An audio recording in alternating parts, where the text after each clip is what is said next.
Refill नाही आली, माझ्याकडे एक्स्ट्रा रिफिल होती.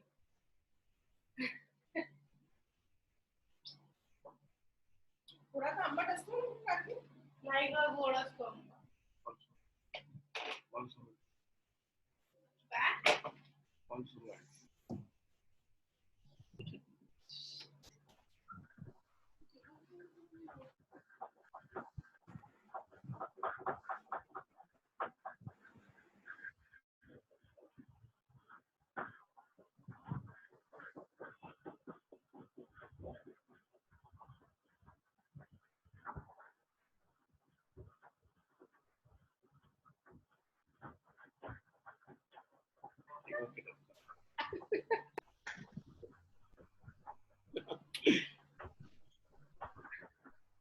वर्क फ्रॉम होमचे काही डिसएडव्हान्टेजेस? आंब्याचे डिस्कशन.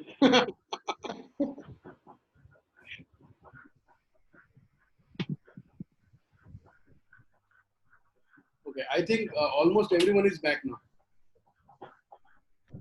Yes. नाही, अजून मयूर आणि ते जॉईन व्हायचे बाकी आहेत. संदीप जॉईंट. संदीप, नेहा, गजानन, श्रीकांत, संजय. भाग्यश्री राहुल बाकी आहे, भाग्यश्री बाकी आहे, राहुल बाकी आहे, मयूर बाकी आहे, गजानन आहे, राहुल बाकी आहे. राहुल आहेत.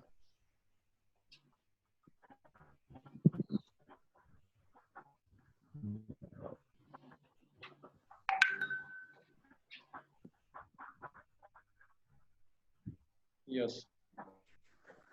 परवा नाशिकला आमच्याकडे एक निओनॉटॉलॉजीची कॉन्फरन्स होती एक्सटेन्शन मध्ये, आणि तिथंच एक E3चं पण सेशन चालू होतं. So I could not stop my self and visit E3 session.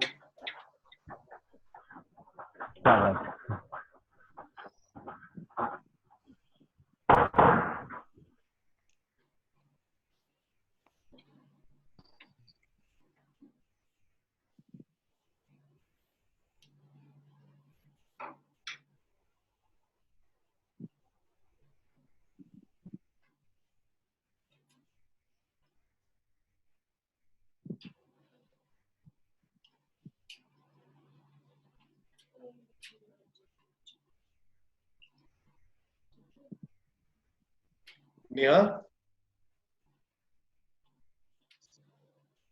हो सर.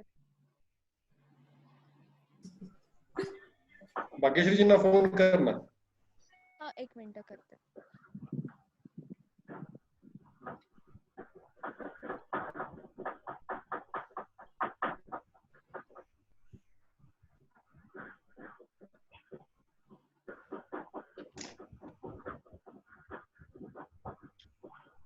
राहुल देशपांडे. राहुल देशपांडे आलेले आहेत. Yes sir, I am there. हा, विचारा तुम्ही काही तुमचा प्रश्न असेल. सर, मला एक प्रश्न विचारायचा होता. बोला ना सर. आपल्या बिझनेसच्या सुरुवातीला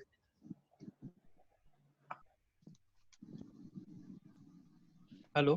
बोलो. आपल्या बिझनेसच्या सुरुवातीला किंवा कोणत्याही क्रायसिस मध्ये तुम्ही तुमच्या कंपनीसाठी फंडची अरेंजमेंट कशी केली? आम्ही आता E3 मधनं मला काही टिप्स मिळाल्या होत्या, त्याच्या मार्फत आम्ही एक ऍडवायझर नावाचा कन्सेप्ट लॉन्च केला होता. त्याच्यामध्ये आम्ही आमच्या सर्कल मधले जे काही लोक आहेत आणि त्यांचा आमच्यावर विश्वास आहे अशा लोकांकडनं, बेसिकली कसं आहे, आमच्या इंडस्ट्रीला to be very honest investment लागत नाही. माझा जो बिझनेस आहे, we are into consultant business. Consultant business मध्ये आम्हाला इन्व्हेस्टमेंटची गरज बिलकुल लागत नाही. आम्हाला जे काय लागतं ते आम्ही क्लायंटचे ऍडव्हान्सेस असतात आणि आमचं नेटवर्क, या दोनच गोष्टी आमच्या महत्वाच्या असतात. त्या हिशोबाने आम्ही काम करतो. पण तरी सुद्धा थोडं बिझनेस वाढवण्याच्या उद्देशाने मी काय केलं होतं, आमच्याकडे साधारणतः 12-13 आमच्या ओळखीचे चांगल्या समाजातल्या वेगवेगळ्या समाजातील काही मान्यवर लोकांना आमच्या कंपनीच्या पॅनलवर घेतलं होतं. त्यांच्याकडनं 1-1 लाख रुपये इन्व्हेस्टमेंट घेतली होती. त्यांना मी त्यांचे डिव्हिडंड द्यायचो आणि आताही माझ्याकडे चालू आहे आणि दे आर व्हेरी हॅपी. पहिला लॉट मी 3 वर्षांच्या कमिटमेंटनी त्यांना वापस केला, विथ इंटरेस्ट वापस केला त्यांना व्यवस्थित. त्याच्या मार्फत माझं एकच इंटेन्शन होतं की हे लोक जेव्हा जॉईन होतात त्यावेळेस त्यांच्याकडनं मला लीड्स मिळतील आणि आमचा बिझनेस वाढेल. कारण आता राहुल देशपांडेंची माझी ओळख किती जरी असली किंवा श्रीकांत जोशींची माझी ओळख खूप दिवसांपासून आहे आणि आमची एकमेकांना बिझनेस द्यायची कमिटमेंट सुद्धा आहे, नाही असं नाहीये. पण आपण जोपर्यंत एखाद्या पेपरवर पेन डाऊन करत नाही, आपण जेव्हा एखाद्या गोष्टीचं पार्टनरशिप लिगली होत नाही, त्याशिवाय तेवढी कमिटमेंट लेवल ती येत नाही. म्हणून आम्ही 10-12 लाख रुपये मार्केटमधनं अशी रेस केले होते आणि त्यांना आम्ही 6%, 7%, 8% डिपेंड. मग त्याच्यामध्ये आमची अशी इच्छा असायची की त्यांनी आम्हाला थोड्या, कारण लग्न हा वेडिंग हा जो प्रकार आहे हा फार वेग आहे. म्हणजे आता उदाहरणार्थ मी तुमच्याशी सगळ्यांशी बोलतोय आणि असं होऊ शकतं की तुमच्या कॉलनीमध्ये तुमच्या नातेवाईकांमध्ये कोणाचं लग्न असेल तर तुम्ही डेफिनेटली त्यांचा नंबर मला शेअर करणार, कारण त्याच्यासाठी काही स्पेसिफिक बायर नाहीये. सो मला बाकीच्यांची बिझनेस माहिती नाही काय काय नाही, पण बाकी एखाद्या, आता फॉर एक्झाम्पल मला जर हा चष्मा विकायचा आहे तर मला स्पेसिफिक बायरकडे जावं लागेल, मला ऑप्थॅल्मॉलॉजिस्टकडे जावं लागेल किंवा मला चष्म्याच्या दुकानदारांकडे जावं लागेल, चष्म्याच्या फॅक्टरीकडे जावं लागेल. पण as far as wedding is concern, so there is no specific buyer. मी आज शेअर करता करता तुम्ही तुमच्याकडे एखाद्या तुमच्या मुलीचं, तुमच्या पुतणीचं, तुमच्या बाच्चीचं, तुमच्या कॉलनीमधल्या तुमच्या शेजाऱ्याचं मुलीचं लग्न ठरू शकतं आणि ती लीड तुम्ही आम्हाला देऊ शकता. So basic intention for fund raising was not to give, आमचं काही बँक ऑपरेशन नाहीये. आम्ही बेसिकली फंड याच्यासाठी रेज केला होता की त्या कमिटमेंट मधून आम्हाला बिझनेस येतो आणि आमचा बिझनेस त्याच्यातनंच येतो. सध्या जे काही आमच्याकडे 8-10 इन्व्हेस्टर्स आहेत, तर ते आम्हाला एक पार्टनर असतात आणि त्यांना ती पार्टनरशिप फिलिंग येते की मी या कंपनीचा पार्टनर आहे, so let us bring some business. Rahul sir, देशपांडेंचा जो विचाराचा उद्देश होता ना, तो होता त्यांना मला क्रायसिस म्हणजे रिझर्व्ह फंड बद्दल बोलत होते. मला वाटतं तो प्रश्न त्यांचा रिझर्व्ह फंड साठीचा होता. बरोबर बरोबर. माझ्या मते त्यांनी फंड कसा रेज केला या संदर्भात होता. सर हा तो तर आहेच आहे, तुम्ही ते खूप छान सांगितलं सर. माझं असं आणखीन एक म्हणणं असं आहे की आता जसं क्रायसिस चालू आहे, एम्प्लॉईचे पेमेंट देणं आहे किंवा इतर काही फिक्स कॉस्ट खर्च असतात, मग अशा वेळेसाठी तुम्ही जो रिझर्व्ह फंड ठेवलाय तो कसा अरेंज केला?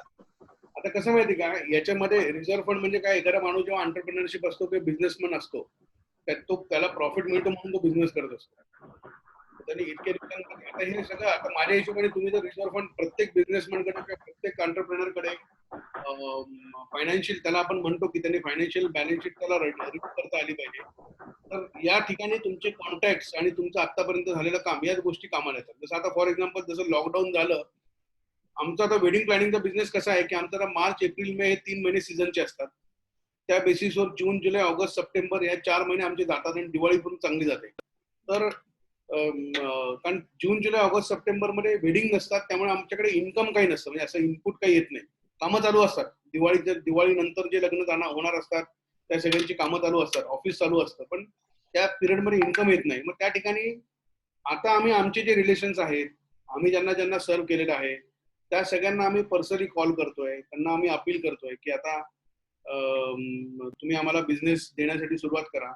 राहिली गोष्ट रिझर्व्ह फंड मॅनेजमेंट, तर हे प्रत्येकाचं स्किल असतं. आता आपल्याकडे शैलेश देशपांडेना सगळे ओळखत असतात. माझ्या हिशोबाने शैलेश देशपांडे अतिशय उत्तम प्रकारे फायनान्शियल प्लॅनिंग करतो. म्हणजे मी त्याच्यासारखा उत्कृष्ट फायनान्शियल प्लॅनर आतापर्यंत नाही पाहिला. म्हणजे तो प्रत्येक गोष्टीचं, तर प्रत्येकाचं स्किल असतं की आपण आपल्याकडे फंड कसं रिझर्व्ह करायचा. प्रॉफिट आहे म्हटल्यानंतर तुमच्याकडे पैसा असतो, तो जपून वापरणं आवश्यक आहे. नाही तर मग आपले बँकर आहेतच, काही मदत पडली तर मदत करायला.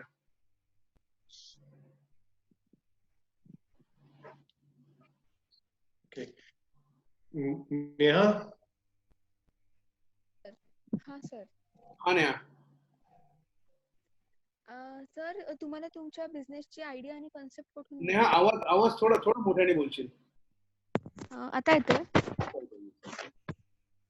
तुम्हाला तुमच्या बिझनेसची आयडिया आणि कन्सेप्ट कुठून मिळालं? आयडिया आपल्याकडनंच असतात, कोणी देत नाही आपल्याला ideas we need to create.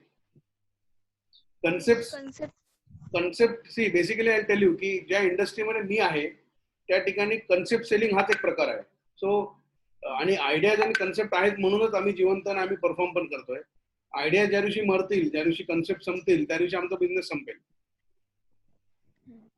So ideas आणि कन्सेप्ट हे आपण चोरून नाही घेऊ शकत. कारण कसं असतं की आता बऱ्याच ठिकाणी आम्ही पाहतो की काही डेकोरेटर्स आमच्याकडे येऊन आमचेच फोटो आम्हाला दाखवतात आणि म्हणतात की ये देखो ये हमने शादी में किया था. तुम्हाला कोणती शादी में किया था? मग त्यांना आठवतच नाही, कारण ते आमच्याच लग्नात त्यांनी फोटो काढलेला असतो आणि आम्हाला त्यांनी दाखवलेलं असतं. तर कसं असतं की कॉपी करणं म्हणजे एका बंदुकीसारखं असतं की तुम्हाला बंदूक हातात दिली पण ती चालवायची कशी हे तुम्हाला माहिती नसतं. So okay, thank you. आणि अजून एक प्रश्न होता मला. हा, बोल ना. तुम्ही टीम कशी तुमची बिल्ड केली? हा, it's a good question again. Team तयार करताना की नाही 2-3 गोष्टी मी पर्सनली लक्षात घेतो. टीम तयार करताना पहिली गोष्ट म्हणजे इंटेलेक्च्युअल प्रॉपर्टी कशी सिक्युअर राहील या संदर्भात माझा पहिला फोकस असतो की आमची इंडस्ट्री कन्सेप्टची आहे, आमची इंडस्ट्री आयडियाची आहे, आमची इंडस्ट्री इनोव्हेशनची आहे, आमची इंडस्ट्री स्प्रेडशीटची आहे, फॉर्म्युलाची आहे. म्हणजे आता वेडिंग चांगलं एक्झिक्यूट करण्यासाठी आमच्याकडे काही फॉर्म्युले असतात, स्प्रेडशीट असतात, काही त्याचे टेबल्स असतात.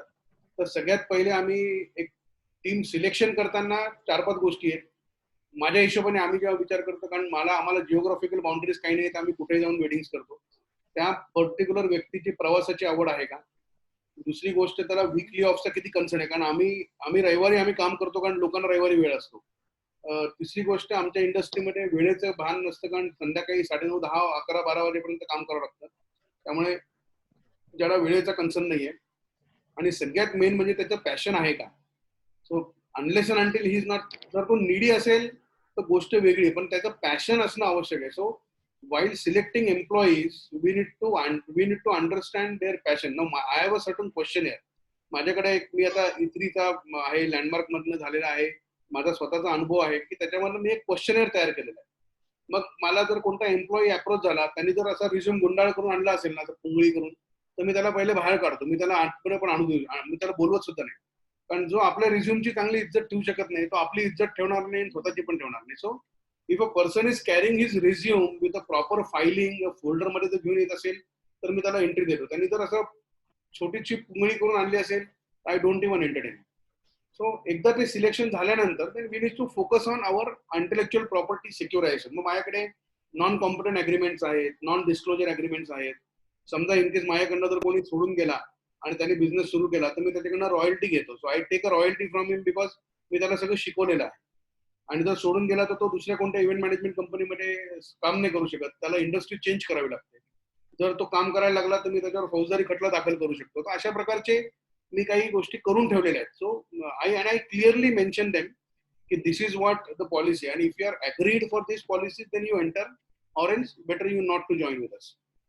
आपण पहिल्यांदा थोडं स्ट्रेट फॉरवर्ड राहिलं ना नेहा तर बरं, कारण तुझ्या इंडस्ट्रीमध्ये पण पुढे चालून असं होईल. फॅशन डिझायनिंग मध्ये तुझ्याकडे लोक येतील, तुझ्या आयडिया जोडून पुन्हा काम. So we need to be very straight forward in this particular aspect with each an employee. मग नंतर मग तुम्ही कशी राहा त्यांच्यावर, त्याला काही प्रॉब्लेम नाही. Okay, thank you. ये श्रीकांत जी.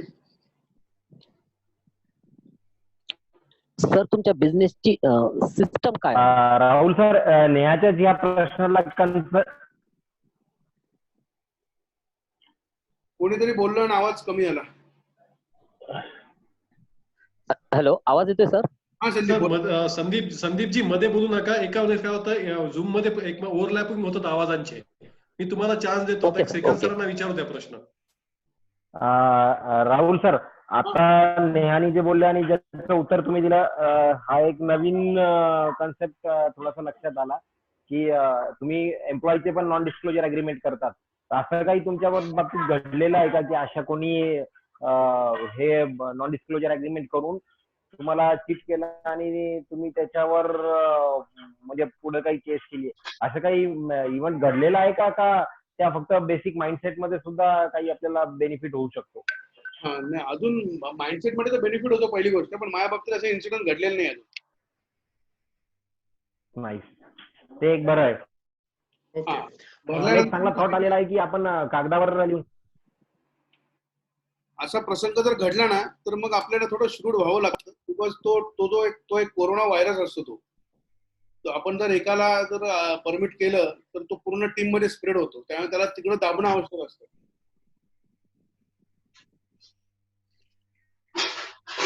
थँक्यू.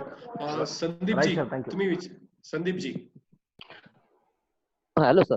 हा, सर तुमच्या बिझनेसची सिस्टम काय आहे? मला एक्झॅक्ट प्रश्न नाही कळला.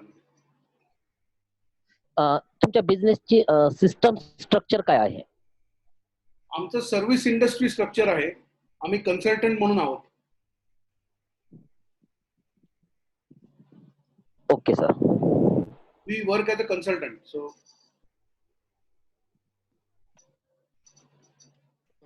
संदीप जी तुम्हाला काही पुढचा प्रश्न विचारायचा आहे? मला असं म्हणायचं सर की तुमच्या इंडस्ट्रीमध्ये एकूण जेवढी लोक काम करतात तर त्या कामाचं मेकॅनिझम किंवा ते सिस्टम कशी चालते? आता कसं आहे याच्यामध्ये की ही ओव्हरऑल इंडस्ट्री खूप वेग आहे संदीपजी. त्याच्यामध्ये Yes, sir. बेसिकली काम करताना तुमचं पर्सनल स्किल फार जास्त मॅटर करतं. कारण जरी आपण जर उदाहरण घेतलं डॉक्टर, तर मी डॉक्टर त्यासाठी उदाहरण प्रत्येक वेळेस देतो कारण मी मेडिकल कॉन्फरन्समध्ये डील करतो. तर सर्जन खूप आहेत. आता आम्ही मॅसिकॉन म्हणून एक जनरल सर्जरीची अमरावतीला स्टेट कॉन्फरन्स आम्ही सर्व्ह केली होती जानेवारी एंडला. तर जवळपास 1500 सर्जन्स पूर्ण महाराष्ट्रातून आले होते. पण त्यामध्येही काही सर्जन्स नावाजलेले असतात आणि त्यांची सिस्टीम वेगळी असते काम करायची.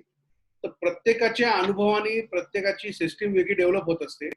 या फील्डमध्ये रूल्स काही नाहीयेत की असंच झालं पाहिजे म्हणून. जनरली आम्ही म्हणताना असं म्हणतो की what is your best event is next event. तर नेक्स्ट इव्हेंट म्हणून आम्हाला ज्या काही नवीन लर्निंग मिळतात ते आम्ही आमच्या सिस्टीम्स मध्ये एसओपीज मध्ये आम्ही ऍड करतो. जसे मोबाईल ऍप्लिकेशन अपडेट होतात तसं आमच्या सिस्टीम्स आणि एसओपीज प्रत्येक इव्हेंट नंतर अपडेट होतात आणि ते अपडेट करणं आवश्यक पण आहे. Okay sir. Thank you sir. Thank you very much. Gajanan ji तुम्हाला काही विचारायचं आहे? नाही sir, thank you. Gajanan Poplet, sorry Poplat. Hello Gajanan Popalat. Gajanan जी.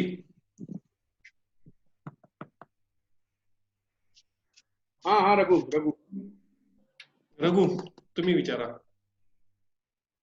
आवाज नाही येते. तुमचा आवाज बंद आहे. हा, मी म्हणत होतो सर मयूर सर वगैरे पण आहे, त्यांना पण विचारायचे असतील तर. हो, मी एक घेतोय. मयूर अजून सरांना आहेत. नंतर येतोय. त्यांना Okay. ते त्या कोच आहेत म्हणून मी त्यांना सगळ्यात शेवटी चान्स देतोय. पण मला वाटतं पार्टिसिपेंटला पहिलं द्यावा म्हणून माझा प्रयत्न तो आहे. नवलेजी हा, आपण तुम्ही विचारू शकता दादासाहेब. प्रश्न. हॅलो. हा दादासाहेब बोला. तुमचा आवाज अनम्यूट करा. तुमचा आवाज अनम्यूट करा. हा येतोय. आता येतोय का आवाज आता? येतो. बोला. हा, मी म्हटलं व्यवसायामध्ये जे माणसं आपण निवडतो ना त्यांची निवड कशा पद्धतीने करायला पाहिजे? डोळसपणे करायला पाहिजे. चांगला प्रश्न आहे. आपल्या व्यवसायामध्ये काम करणारा माणूस जो आहे हा, आपली छबी म्हणून काम करू शकतो का या संदर्भातली प्रश्नावली मी स्वतः तयार केलेली आहे. आता माझ्या व्यवसायामध्ये येताना त्याच्याकडे वेळेचं बंधन जर असेल तर तो माझ्या व्यवसायाशी काही कामाचा नाहीये.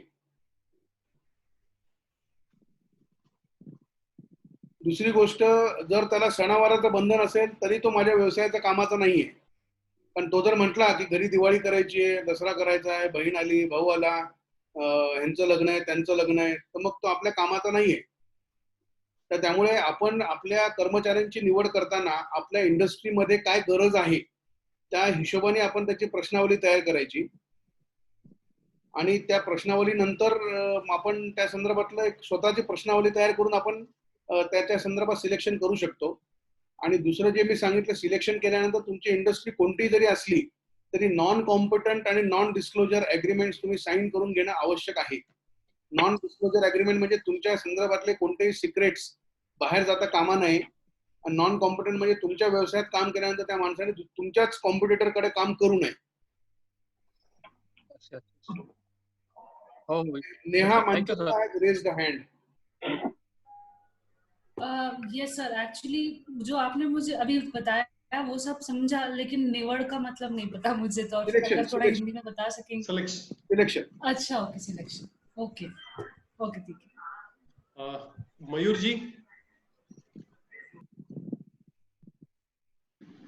Yes sir, good afternoon. Rahul Bodhankar sir, good afternoon. Good afternoon. बोला. येस, आम्ही दोघ जण कोच आहेत, कदम सर आणि मी. सो बेसिकली माझा एक बेसिक प्रश्न होता की आम्ही थोडस उशिरा जॉईन झालो, लिंक प्रॉपर वर्किंग होत नसल्यामुळे.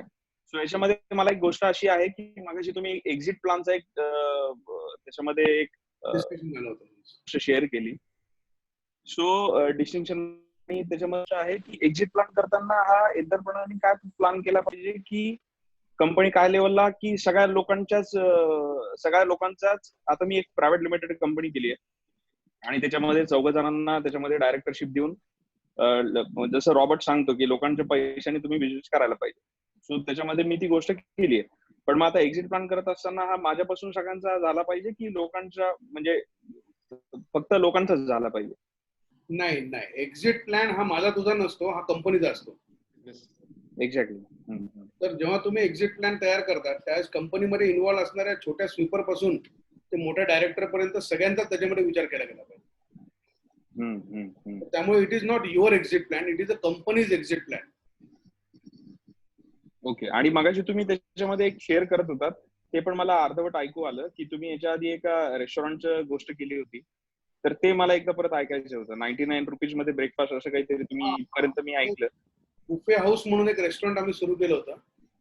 तर त्याच्यामध्ये आम्ही कॉन्सेप्ट, कारण काय सध्या जमाना जो आहे तो कॉन्सेप्ट सेलिंगचा आहे, it's not about product selling. माझ्याकडे पनीर बटर मसाला खाण्यासाठी लोकांनी का बरं यावं, तिथं सगळीकडे मिळतं. तर मग माझ्याकडे येताना लोकांनी कॉन्सेप्ट आहे म्हणून मग माझ्याकडे 99 रुपीज मध्ये एलॅबरेटेड ब्रेकफास्ट होता. म्हणजे अगदी कॉर्नफ्लेक्स पासून ते फ्रुट्स पर्यंत आम्ही सगळं देत होतो. 149 ला लंच होता, 199 ला डिनर होता आणि कॉन्सेप्ट वॉज रिअली रनिंग वेल. पण तो कॉन्सेप्ट आम्ही जेव्हा लॉन्च केला त्यावेळेस आम्ही एक्झिट प्लॅन बनवला नव्हता. ही पहिली चूक झाली. आणि दुसरी चूक अशी होती की त्याला मला स्वतःला त्याचं कन्व्हिक्शन नव्हतं पाहिजे की मी एक करू, म्हणजे मला त्यातनं ज्याला आपण म्हणतो ना की कॉन्फिडन्सची पुढची लेवल कन्व्हिक्शन असते, की कॉन्फिडन्स आहे पण कन्व्हिक्शन, की मला म्हणजे ते कन्व्हिक्शन नसल्यामुळे मी त्याला नाही म्हणू शकलो नाही. So I couldn't say no. So we need to learn to say no also. प्रत्येक वेळेस आपण होकार दिला पाहिजे अशी गरजेचं नाही, आपण नकार पण देऊ शकतो. तर आपण मी जर नाही म्हटलं असतं तर कदाचित फायनान्शियल क्रायसिस जे काही जाणवले ते जाणवले नसते. हा त्यातला एकमेव, I need to pay some lakh rupees to learn this. तुमच्या आतापर्यंत मी सक्सेस बरेचसे ऐकलेले आहेत आणि डॉक्टरचं महाराष्ट्रात कुठलंही करायचं म्हटलं तर सगळे तुमच्याकडनंच करतात. पण याच्यामध्ये मला एक इंटरेस्ट त्याच्यामध्ये एक जागृत होतोय की सगळ्यात मोठं फेल्युअर जे आतापर्यंत तुम्ही डील केलं ते असं कुठलं होतं ज्याच्यामधनं तुम्ही ओव्हरकम झालात आणि तुम्ही परत रिइस्टॅब्लिश स्वतःला करून घेतलं आणि बिझनेसला? तसं पाहिलं तर buffet house it was biggest failure for me. Okay. आणि उलट माझं तर असं म्हणणं आहे की म्हणजे मला उद्या जर कोणी सांगितलं की काही लोक, म्हणजे त्याला कन्सल्टंट आपण म्हणतो ना, कन्सल्टंट कोण असतो? कन्सल्टंट सगळ्यात मोठा फेल्युअर असतो. म्हणजे तो अशा प्रकारे बऱ्याच प्रकारे तुम्हाला सांगू शकतो की अशा प्रकारे गोष्टी नाही केल्या पाहिजे हे तुम्हाला सांगू शकतो, अशा प्रकारे केल्यापेक्षा. So consultant is one of the biggest failure person and that's why he is able to guide you की what not to do rather than what to do. So अडचणी तर प्रत्येकाला प्रत्येकाच्या आयुष्यात प्रत्येकाच्या बिझनेसमध्ये येतच असतं. म्हणजे एंटरप्रेन्योरशिप और बिझनेस तो ग्राफ जो आहे it has to be up and down. अगर वो स्ट्रेट है तो असे बरेच काही थॉट्स आपले आपण व्हॉट्सअपवर पण वाचतो, बट रिअल जर आपण पाहिलं तो त्या ठिकाणी या गोष्टी आहेत की ups and down. Failure was, तसं जर आपण म्हणजे झिरो डाऊन करायचं म्हटलं तर buffet house was my biggest failure. So okay. Event मध्ये गोष्ट अशी आहे, ओके, इव्हेंट मध्ये आहे का? नाही, इव्हेंट मध्ये ऍज फेल्युअर नाहीये. केटरिंग आम्ही जेव्हा करत होतो ना, केटरिंग मध्ये भरपूर फेल्युअर्स आहेत, पण इव्हेंट मध्ये नाहीये. ओके ओके सर, याच्यामधनं अजून दुसरी गोष्ट अशी की आता नॉलेज एवढं बडीमार चालू आहे सध्या की नॉलेज जसं व्हॉट्सअप वरती एका क्लिक मध्ये अवेलेबल होतं, म्हणजे फेसबुक वरती म्हणा, इंस्टावरती म्हणा, युट्यूब म्हणा किंवा बुक रिडिंग मध्ये म्हणा. तर याच्यामध्ये स्टेबिलिटी अशी कुठली ठेवायला पाहिजे की जी आज कुठेतरी ऍक्शन घ्यायला लाग पडते, की म्हणजे आता एखादा ऑथर हे पण सांगतोय, एखादा ते पण सांगतोय, एखादा अजून काहीतरी वेगळं सांगतोय. तर याच्यामध्ये अशी व्यावसायिकाने अशी कुठली स्टेबिलिटी त्याच्या लाईफ मध्ये ठेवायला पाहिजे? आता कसं आहे, हे फार ह्याचं उत्तर जे आहे ना फार रिलेटिव्ह आहे. That may not be suitable for all. पण जसं मी सांगितलं की we should able to say no, तसं we should learn to stop somewhere. कुठं थांबायचं आपण ठरवलं पाहिजे कोणत्या ठिकाणी. जसं आता मी लँडमार्क चे पूर्ण करिक्युलम केला, मी लँडमार्कचा इंट्रोडक्शन स्पीकर सुद्धा होतो आणि आणि अविनाशने एकत्र येऊन आम्ही जेव्हा म्हणजे it was just informal discussion. त्याच्यानंतर मग इत्री सारखा एवढा मोठा प्लॅटफॉर्म लॉन्च झाला. See there are multiple platforms to get trained. Overall आपण जर पाहिलं तर इत्री असेल, लँडमार्क असेल किंवा अजून कोणतेही प्रोग्राम असतील, त्यांच्या पद्धती वेगळ्या आहेत, पण इट वर्क्स एज अ, माझ्यासाठी काय तर it works as a book. म्हणजे माझ्या मुलीला जेव्हा मी सांगतो की एक पुस्तक आहे, तुझी शाळा म्हणजे एक पुस्तक आहे, त्या पुस्तकातनं किती घ्यायचं ते आपण ठरवायचं. आपण त्या ठिकाणी थांबतो, त्या ठिकाणी आपण समजायचं की आपण तो समथिंग लाईक आता एका वर्गामध्ये 30-40 मुलं असतात, त्याच्यापैकी काही मेरिटमध्ये येतात, काही फेल सुद्धा होतात. सो इट डझंट मीन्स की बुक इज बॅड और बुक हॅज नो व्हॅल्यूज. पण बुकमध्ये त्या गोष्टी असतात, तो मेरिटमध्ये घेणारा मुलगा जास्त पद्धतीने शिकतो आणि फेल होणारा मुलगा कमी पद्धतीने शिकतो. बुक तो वही है, बुक को तो कोई चेंज नहीं. We need to learn where to stop, we need to learn where to say no. हा फॉर रिलेटिव्ह ह्याचं क्वेश्चन असं थंब रूल म्हणून नाही देता येणार, पण मी इथली झाल्यानंतर मी स्वतःला असं म्हटलं की let us stop for learning and let's concentrate on business. Okay, thank you sir. Thank you very much. Sandeep Kotkar.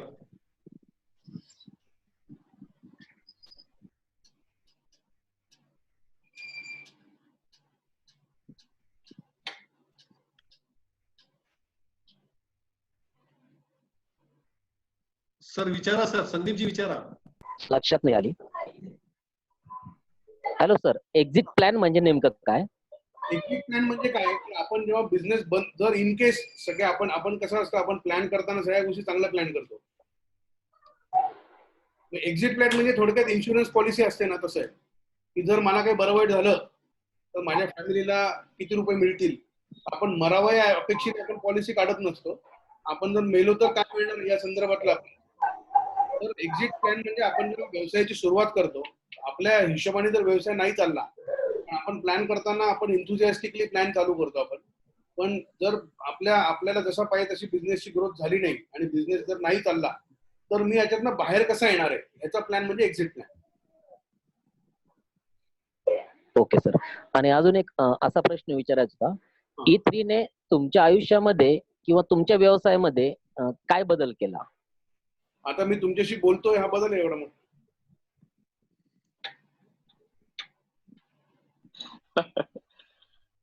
To articulate, जर आपण त्याला शब्दांमध्ये आर्टिक्युलेट करायचं म्हटलं तर सुपर स्पेशालिटी जे आम्ही सुरू केली. So we are known for medical conferences. म्हणजे पहिला चॉईस आमचा असतो, जर इकॉनॉमिक्स जर नाही झाले तरच आम्ही जनरली इव्हेंटमध्ये एंटर नाही करत.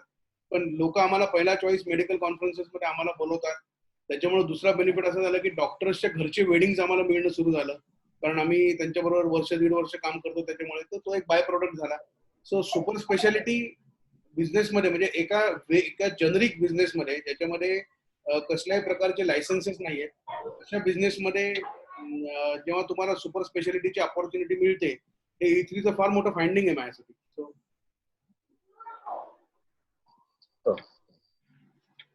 Thank you sir. किराणा दुकान आपण चालवतो, पण किराणा दुकानमध्ये लोक तुमच्याकडे फक्त गहू घ्यायला येतील. That is called super. Thank you sir. Thank you very much. Sir माझा एक प्रश्न आहे सर. हा संजयजी बोला. सर एक्झिट प्लॅन हे 2 प्रकारचे असू शकतात असं मला वाटतं. एक तर बिझनेस चालत नसेल तर, किंवा एक बिझनेसची एक लेवल येते की तिथं सॅच्युरेशन होत असताना तुम्हाला वाटतं आता इथून बाहेर पडावं. जसं एक एक्झाम्पल म्हणून. बोला. सॉरी सर, माझा आवाज पोहोचू शकलाय सर? हा बोल ऐकू येतोय. सर एक्झिट प्लॅन जे असतात ते माझ्या माहितीप्रमाणे 2 असतात असं मला वाटतं, जे तुम्ही मला करेक्ट कराल. की एक प्लॅन जो आहे तो की तुमचा बिझनेस हा फेल्युअरच्या दृष्टिकोनात आता फेल्युअरकडे चाललेला आहे, आता तुम्ही ते ऑपरेट करू शकत नाहीये वेगवेगळ्या कारणांमुळे. तर दुसरी एक कंडिशन अशी होऊ शकते की ते तुम्हाला एक सर्टन लेवल पर्यंत तुम्ही पोहोचता आणि तिथं तुम्हाला सॅच्युअर्ड होतं ते. आता लक्षात येतं की हे तुमच्या आवाक्याच्या बाहेरचं आहे म्हणून. म्हणजे एक्सपान्शन तर आहे पण आवाक्याच्या बाहेरचं आहे.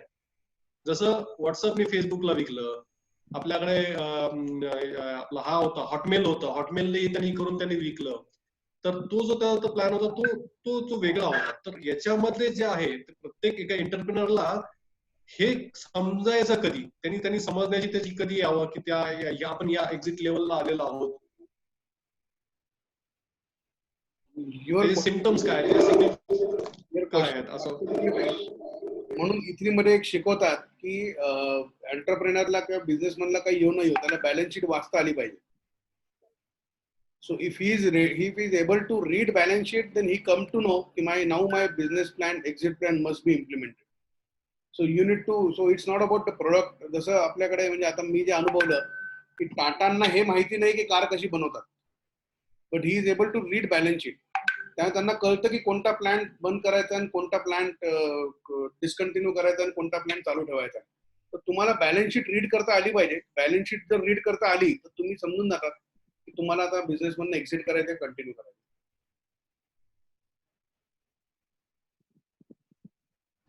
I hope I am able to answer this question. Thank you sir. कोणाला आहेत काही प्रश्न अजून विचारायचे? श्रीकांतजी.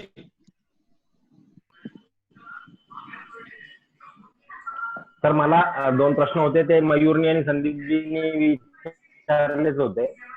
बेसिकली म्हणजे मला हे म्हणायचं होतं की मला माहिती आहे की राहुल सरांनी E3 केलेलं आहे, लँडमार्क केलेलं आहे आणि असा बऱ्याच विचार ते होते.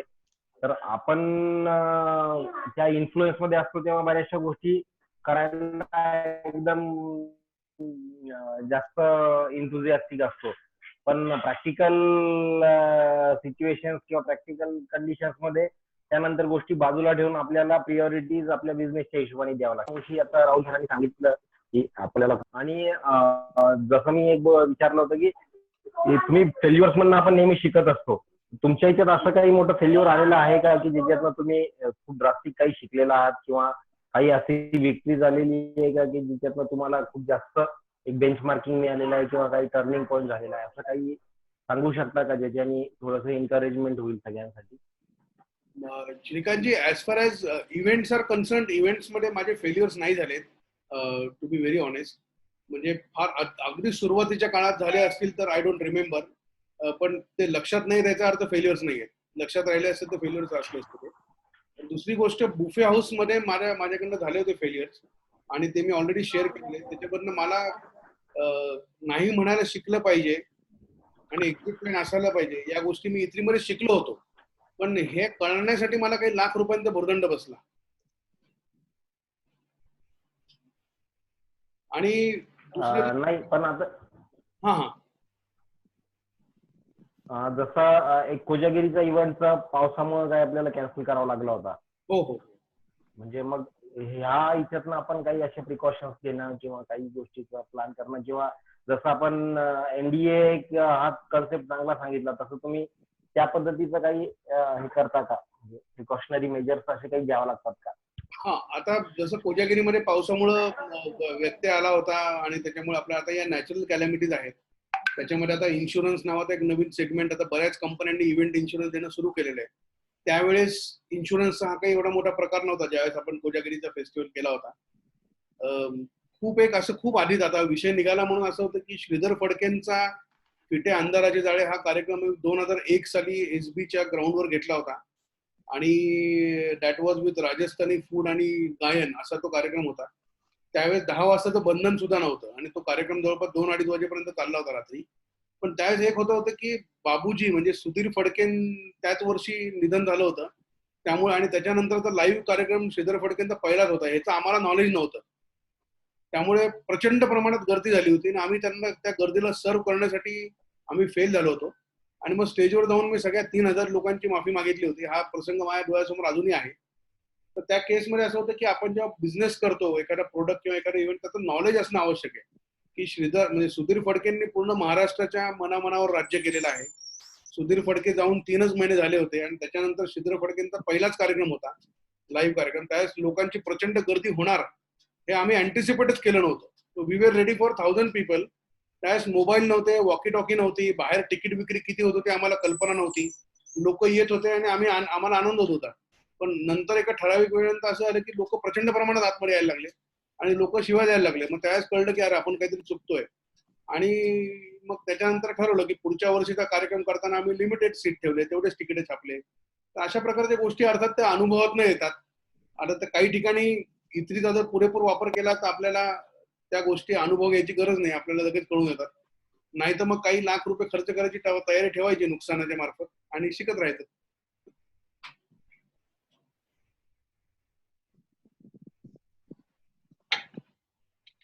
ओके, भाग्यश्रीजी.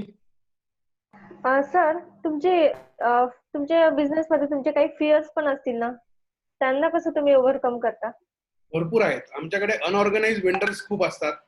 म्हणजे एकाच वेळेस 4-4 ठिकाणी कामं घ्यायची, कुठंच कामं नीट नाही करायची, असे पण खूप असतात. मग आम्ही काय करतो, बँडवाल्याचं घर पाहून ठेवतो, रांगोळीवाल्याचं घर पाहून ठेवतो, त्यांच्याकडल्या फॅमिली मेंबरची नावं, त्यांचे नंबर घेऊन ठेवतो. असे बरेच मग आम्हाला त्या गोष्टी कराव्या लागतात. फिअर फॅक्टर प्रत्येक इंडस्ट्रीमध्ये असतो. दुसरं असतं की आमची मॅन पॉवर. कुठेही इव्हेंट असतो, म्हणजे जगाच्या कोपऱ्यात. आता आम्ही दुबईला पण आम्ही एक मेडिकल कॉन्फरन्स केली, तर तिकडे सुद्धा मी माझी टीम घेऊन गेलो होतो. मी आता दमणला आम्ही एक मेडिकल कॉन्फरन्स केली, तिकडे मी माझी टीम, कारण मी बेसिकली डिपेंड नाही आमच्या टीमवर. सो त्यामुळे तो फिअर फॅक्टर जो आहे की एखादा म्हणजे धोका देणारा माणूसच असतो आपल्याला, आपण जर आपली टीम स्वतः घेऊन गेलो, थोडा खर्च वाढतो, पण आम्ही आमच्या टीमला जर बरोबर घेऊन गेलो तर आम्हाला तो फिअर फॅक्टर आम्ही दूर केला. सो बाकी आमच्याकडे फारसं नाही. म्हणजे जर मॅनपॉवर जर आमची व्यवस्थित असेल, ट्रेंड असेल, तर आम्हाला फारसा काही एवढा मोठा फिअर फॅक्टर नाही. दुसरा, वेंडर्स कधी कधी त्रास देण्याची शक्यता असते. तर वेंडरचं जसं मी सांगितलं की आम्ही त्यांच्याबरोबर कॉन्ट्रॅक्ट तयार करतो, त्यांना पेनल्टी क्लॉज समजून सांगतो, त्यांना वर्क ऑर्डर्स इश्यू करतो. वर्क ऑर्डर दिल्याशिवाय आम्ही त्यांच्याकडनं काम करून घेत नाही. ओके. आणि आता मी जसं नवीन स्टार्टअप सुरू करण्याचा माझा प्लॅन आहे, काय सजेशन द्याल तुम्ही? मॅडम, स्टार्टअप साठी असं एका वाक्यात नाही सजेशन देऊ शकत. काय नाही, पण तरी मी आता जॉब मध्ये आणि मला स्वतःच सुरू करायचं, तर तुमच्या एवढ्या वर्षांच्या एक्सपिरियन्स नुसार काहीतरी तर सजेशन करा मला. तुम्ही इथरी इमाने इतबारे करा व्यवस्थित, तुम्हाला काही करायची गरज नाही पडणार. चालेल. Assignments honestly authentic assignments authentic करणं फार महत्वाचं आहे. कारण असाइनमेंट्सला आपला मोठा रेजिस्टन्स असतो. असाइनमेंट्स आपण शक्यतो टाळतो करायचे. असाइनमेंट जर तुम्ही केल्या नाहीत तर नुकसान तुमचंच आहे. असाइनमेंट जर तुम्ही केल्या तर फायदा तुमचाच आहे. Okay okay. आणि तुम्ही सक्सेसला कसं डिफाईन कराल सर? आता काय तसे भरपूर वाक्य आहेत मार्केटमध्ये, मोटिवेशनल कोट्स नाही, आहेत. तुमचं असं काही नाही, त्याची परिभाषा प्रत्येक वर्षी बदलते. आता तुमच्या बिझनेस मधला मोस्ट कसं, आता आम्ही पहिले रिजनल कॉन्फरन्सेस करायचो, आता आम्ही स्टेट कॉन्फरन्स करतो. आता पुढचं म्हणजे आमचं नॅशनल कॉन्फरन्स, जिथे 15,000-20,000 डॉक्टर्स आहेत, अशा कॉन्फरन्स ध्येय आहे. Success always defines and varies from term to term. पण हा पुन्हा कंटिन्यू करायचा तर अजून एक लिंक आहे, ती पाठवली तर चालेल का? डिस्कंटिन्यू करायचा, व्हॉट टू डू? नाही, अजून एक लिंक पाठवली तर चालेल सर. ओके, किती वेळ आहे आपल्याकडे? मी अजून एक लिंक पाठवतो.